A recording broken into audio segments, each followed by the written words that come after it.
Hello students, welcome आपके अपने YouTube channel maths magic में। और आज काफ़ी इंटरेस्टिंग टॉपिक को डिस्कस करने वाले हैं हम। अभाज्य संख्याएं, भाज्य संख्या, सहअभाज्य संख्या। अधिकांश आप लोगों को कन्फ्यूजन बना था सहअभाज्य संख्याओं के बारे में और भाज्य संख्याओं के बारे में। तो देखिए आज उस कन्फ्यूजन को क्लियर कर लेते हैं। पहले देखते हैं अभाज्य संख्या क्या है। तो देखिए 1, 3, 5, 7, उसके बाद में 11, 13, 17, उसके बाद में 19। इस तरह की जो संख्याएं हैं, देखिए इस तरह की और भी संख्याएं मिल जाएंगी। अब इसकी विशेषता क्या है, ये या तो 1 से डिवाइड हो रही है। देखिए इसे सहअभाज्य नहीं कह सकते, क्यों नहीं सकते, क्योंकि इसमें 1 से डिवाइड हो रही है। दूसरा देखिए 1 और 3, ये किससे डिवाइड हो रही है, 1 से और 3 से, मतलब 1 से और स्वयं से। यहाँ पर 5 किससे डिवाइड हो रहा है, 1 से और 5 से, मतलब 1 से और 5 से खुद से।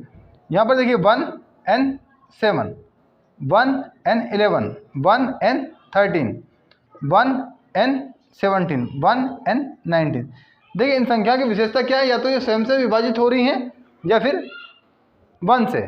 अब दूसरी ये भाज्य संख्या देखिए एग्जाम्पल तौर पे देख लीजिए, 8 है, 10 है, 12 है, 14 है, 16 है, 18 है। अब देखिए यहाँ पर इनकी विशेषता क्या है, ये 1 से भी डिवाइड हो रही हैं, 2 से भी हो रही है, 4 से भी हो रही है और 8 से भी हो रही है। अब देखिए 10 किससे डिवाइड हो रहा है, 1 से तो हो रहा है, उसके बाद में 2 से भी हो रहा है, 5 से भी हो रहा है, 10 से भी हो रहा है।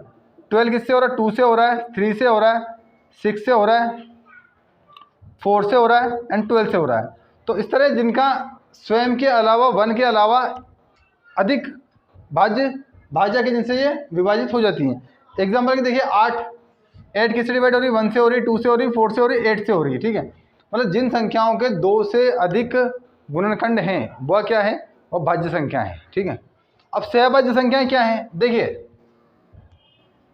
8/4। एग्जाम्पल के तौर पे देखिए, उदाहरण के तौर पर देखिए इसमें ये संख्या किससे डिवाइड हो रही है, 1 से हो रही है, 1 1 4 एंड 1 8 8। ठीक है, उसके बाद में किससे डिवाइड हो रही है, 2 से हो रही है, 2 2 4 एंड 2 4 8। अब देखिए 4 से भी हो रही है, 4 1 4 और 4 2 8। ठीक है, अब देखिए इन संख्याओं के बारे में डिस्कस करते हैं। इसका ये जो रूप है 4/2 और 2/1, देखिए अब यहाँ पर किससे विभाजित हो रही है, 1 से भी हो रही है और किससे हो रही है, 4 से भी हो रही है, सॉरी 2 से भी हो रही है। अब यहाँ सिर्फ 1 से हो रही है, 1 से 1 1 1 1। यहाँ पर जो गुणनखंड है वो क्या है, सिर्फ 1 है। मतलब दोनों संख्याओं को विभाजित कौन कर सकता है, सिर्फ एक ही ऐसी संख्या है, 1 ही ऐसा है जो दोनों संख्याओं को विभाजित कर सकता है। तो यहाँ पर ये संख्याएं क्या है, अभाज्य संख्याएं हैं। ठीक है, संख्याओं का सरलतम रूप लिखने पर हमें सहअभाज्य संख्याएं प्राप्त होती है। जैसे देखिए ये है 6 1 6 एंड 6 3 18, 1/3। 6/18 को हमने क्या करा, सरलतम रूप में लिखा, तो हमें क्या संख्या प्राप्त होगी, एक हमें सहअभाज्य संख्या प्राप्त होगी। तो इस तरह से अभाज्य संख्याएं, भाज्य संख्याएं और सहअभाज्य संख्या को काफ़ी आसान समझ सकते हैं कि जिन संख्याओं में उभयनिष्ठ जो है एक के अलावा, मतलब इन संख्याओं का यदि HCF निकाला जाए, HCF हाईएस्ट कॉमन फैक्टर, मतलब अधिकांश जो दोनों में एक चीज़ कॉमन आने वाला क्या है गुणनखंड, वो है 1। यहाँ पर देखिए क्या है, 1 है। पर यदि आप कहें कि 36 12/36 क्या ये सहअभाज्य संख्या है, तो ये सहअभाज्य संख्याएं नहीं है, क्योंकि इन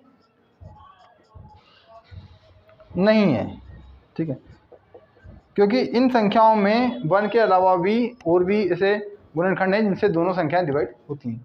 तो अब यहाँ पे आपने देखा किस तरह से हम पहचान सकते हैं कौन सी संख्या भाज्य संख्या, कौन सी संख्या अभाज्य संख्या और कौन सी संख्या सहअभाज्य संख्या है।